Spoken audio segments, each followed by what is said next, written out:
today we have straight from a sweatshop in China, as you can see, chicken chow mein, poo-poo platter number 2, a solder rework station. These can be found on eBay for very short money. Paid about 45 bucks, something like that, for this shipped to the house, and very curious to see if it's any good. I hate unboxing videos, so I'm not going to do an unboxing video, despite me unboxing this and recording it on video. So what this has is a soldering iron station and a heat gun, which can be used for desoldering. That's this guy here. But you can also use it for heat shrinking and things like that. And actually, I'll tell you, the quality already is better than expected. It's a fiber reinforced plastic. It's not the cheap stuff you might expect at this price point. So that's a good sign of things to come. Let's break out the main unit. Oh, not too shabby. Okay, so this is all steel body. Same thing with this. I was not expecting very much, considering I didn't pay very much. But first impressions here are pretty good. So let me we'll get this thing set up and we'll do some tests with it. So we'll go through what it comes with. Comes with some different ends for your heat gun, down to what's probably 1/8 of an inch. Obviously you could not use a tip at all if you're doing a larger piece, heat shrink material over wiring, stuff like that, but gives you a variety of ends there. Looks like you're going to need to assemble, what the hell that is, assemble the little holder for the heat gun, which just mounts right here to this guy. But again, with all of these parts, I really was expecting it to be a lot chintzier at that price point. So far so good. I can tell you, just breezing through the manual, it is what you'd expect in terms of Chinglish. So good luck to you if you actually need to reference a manual for anything, because it doesn't make any sense. But again, that's to be expected. In fact, there's a warning label in here. Must to keep the handle on the holder before turn on the machine. Yeah, that's not too bad, actually. Well, we've got a random screw that was not tightened. Great quality control there. Alright. So we're in. So allegedly, when this gun is placed in the holder, it automatically will shut off. Now there's no micro switches obviously on the holder, there's nothing on the unit itself, so I would imagine it's some sort of magnetic contact switch or something like that. So it'll be interesting to see if that works. The soldering iron itself is nothing to write home about. It's definitely not going to win any prizes here. But again, if it works, then it works. The cabling actually is pretty decent. It's not very stiff. It's not the best, but again, not the worst either.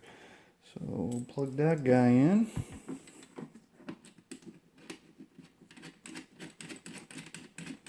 And then the solder holder itself is steel bodied. You've got a cleaning pad here that you can keep wet. The only thing I don't see is a way that this mounts to the piece, or mounts to the main body, to kind of keep it all together. But I guess you wouldn't necessarily want that. I'm going to want that just because of where I want to leave this set up on a bench. But alright, let's put some juice to her and see what happens.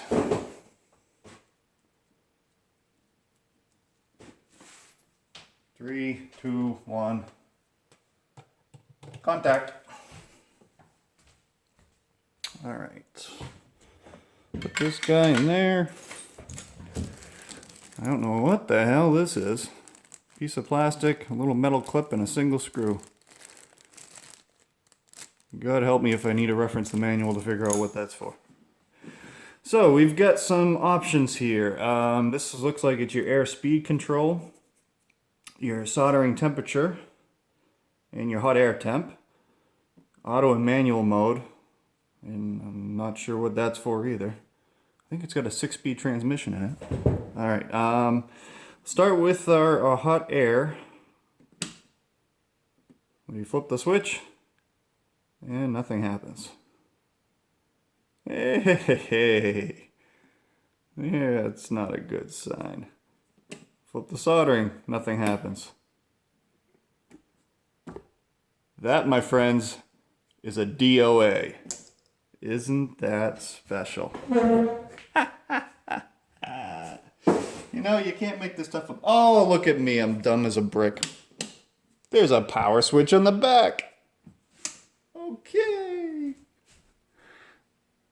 So you've got 3 power switches. Oh, God, I'm telling you. So rather than screw up my countertops in the kitchen and have an angry wife, I decided to have a happier life here, move it out to the garage where it's going to be used anyway, and we'll, test a few things and see how it works. Now that we figured out how to turn the damn thing on. So you've got an auto and a manual switch here, and this controls the heat gun. And it appears that it is a magnetic type of switch, or something's in this plate that it's sensing, and it will kick it on and off. So we'll start off with a heat gun first, and we'll turn on the hot air switch. We will set our temperature, we'll just set it at 110, and that is in Celsius. As soon as I pick the gun up, and hear it kick on, and I can control the fan speed. See it glowing already on its way up. You'll see that climbing up to temp very quickly. If I dial it up to 140, I'll watch that thing climb very quickly right up to 140. And what I've got here is just some carbon fiber vinyl wrap, 3M backed stuff that I ended up taking off a piece. So we'll just see how it. Oh yeah, that's beautiful. Bends over like a willing subject. Flattens that right out. So I'd say that works quite well. And when I sit it back on the cradle here, it'll actually keep running until it reaches a predetermined safe set point. So it looks like it's somewhere around 100. And if I want to speed that process up, I can always crank up the blower. Drive some more air through it. It'll cool it down quicker. And boom, shuts off. Let's go over to the soldering side. Actually, you know what? I'm going to try this heat shrink too while we're at it. This is some hefty heat shrink tubing. Focus, you piece of There we go. This is really thick-walled stuff. This is not what you would normally use for electronic connectors. I have some of this. I keep some of this around for when I'm doing something, usually on my tractor, or where it's going to be subject to some heavy duty abuse. Pick the gun up, you'll see it climbing right up to temp. I don't know what it's going to take to melt this, but we're going to find out. Appears that it's going to take more than 1/3. Oh, nope, there she goes. Let's see here. We'll light over a bit. You'll also notice a little flashing light down there. Every time that LED is on in the bottom corner, it's when it's sending electricity to the heating element. So we're going to crank that up. Try 176 here. Whoop! Maybe I'll bring the airspeed down.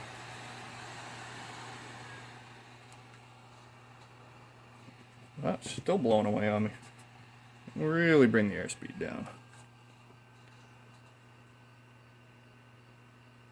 See if we can get that to shrink up tight.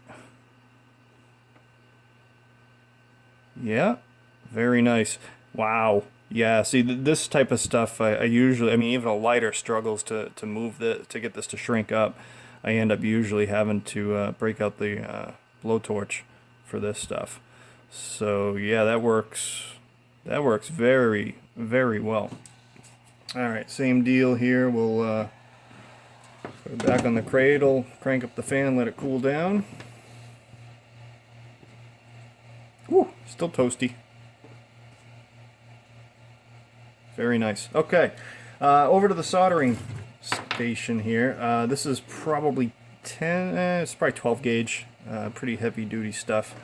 And give this, I'm just going to tin up the end of this wire or make an attempt at it. And we'll fire up the soldering station. I wonder if I cut, yeah, so even if you shut that off, it'll still run until it hits that set point. That's cool. Okay, so on the soldering iron side, let's bump this one up. Where are we? Soldering temp. That's probably overkill. Then again, I'm not so great with my Celsius conversions here, but you'll see it climbing its way up to that set point that you set, and it gets there very quickly. How are we here? Not touching it. Alright. Some of you metric people are laughing at me right now. I know it. But I have no idea what it would take in Celsius to start to get a solder to flow. There she goes. Alright. But considering how thick this wire is, I'm going to crank this thing right up. What is the max? 480. Oh, let's heat our piece here.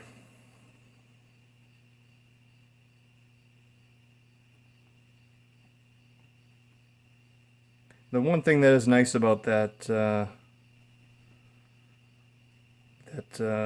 that it gives you that real-time feedback on your actual heat, which is very precise. Now this is, oh geez, yeah, that's doing a nice job. This is some thick stuff, and it's having no problem heating up the workpiece to let the solder just flow right into it. So hopefully my big ass hand isn't blocking your view.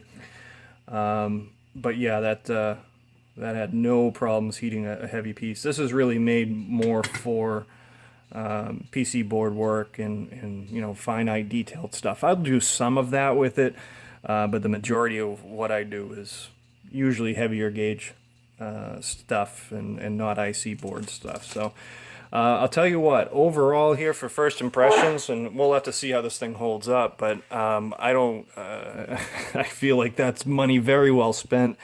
Again, the build quality's there. Functionality wise, it's definitely there. For the average person, you know, the average hobbyist like myself, I don't see why this wouldn't last you a very, very long time. Let's see if that, yeah, it lets you shut right down. So yeah, this is the Zenny, and you'll see them branded by 100 different manufacturers, but they're all, you know, you can tell by the form factor and the front control panel layouts, they're all about the same. This is the 862D Plus, and you know, if you can score this thing for under $50, you're not going to get hurt on it. That's for damn sure. That's a great little unit to have on your workbench. For that kind of money. So it's I give it 1.5 thumbs up. The half thumb is just based on reliability for Chinese stuff. You have not a ton of faith in it, but again, at $50, what do you have to lose? So if you're in need, I would recommend this guy. As you see right out of the box, it seems to be a winner. All right, everybody, have a great day. If you have any questions or want to see something specific done, or want me to test something or whatever, feel free to leave a note in the comments section, and I will do my best to get back to you as soon as reasonably possible. Have a good day, night, evening, overnight, whatever it happens to be.